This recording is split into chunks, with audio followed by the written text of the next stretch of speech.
ঢাকায় ছবির জনপ্রিয় নায়ক সালমান শাহর মৃত্যুর ঘটনায় দায়ের করা হত্যা মামলার প্রায় 2 সপ্তাহ পরও কোনো আসামি গ্রেপ্তার হয়নি। মামলার তদারকে যুক্ত পুলিশ কর্মকর্তা বলছেন, আসামিদের গ্রেপ্তারের চেষ্টা চালাচ্ছেন তারা। এরপরও তাহলে আসামি গ্রেপ্তার হচ্ছে না কেন? আসামিদের অবস্থান আমাদের বারবার পরিবর্তন হচ্ছে। আমরা চেষ্টা করতেছি খুব শীঘ্রই তাদেরকে অবস্থান শনাক্ত করে আমরা আইনি আওতায় নিয়ে আসবো। সালমান শাহ হত্যা মামলায় এজাহারভুক্ত আসামি 11 জন। পুলিশের তথ্য মতে এই মামলায় পলাতক আসামির সংখ্যাই বেশি। বিদেশে পালিয়ে থাকা আসামির মধ্যে আছেন চলচ্চিত্রের রহস্য পুরুষ ও প্রযোজক আজিজ মোহাম্মদ ভাই। পলাতক আসামির তালিকায় আছেন লতিফা হক লিউ ওরফে লুসি, জনৈক ডেভিড, জাভেদ, ফারুক, সে সময়কার মেফিয়ার বিউটি সেন্টারের রুবি, আব্দুস সত্তার, সাজু ও রেজবি আহমেদ ফরহাদ। তবে মামলার প্রধান আসামি সালমান শাহের স্ত্রী সামিরা হক ও ঢাকায় ছবির ভিলেন আশরাফুল হক ডন দেশেই অবস্থান করছে বলে পুলিশের ধারণা।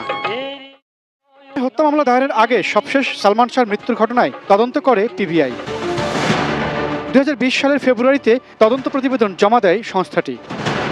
পিবিআইয়ের তদন্ত প্রতিবেদনে বলা হয়, সালমান শাহকে খুন করা হয়নি, তিনি আত্মহত্যা করেছেন। আত্মহত্যার পেছনে 5টি কারণের কথাও উল্লেখ করে পিবিআই। পরে 2021 সালের অক্টোবরে অপমৃত্যুর ঘটনায় করা মামলায় পিবিআইয়ের তদন্ত প্রতিবেদনের বিরুদ্ধে আদালতে নারাজি আবেদন জমা দেওয়া হয়।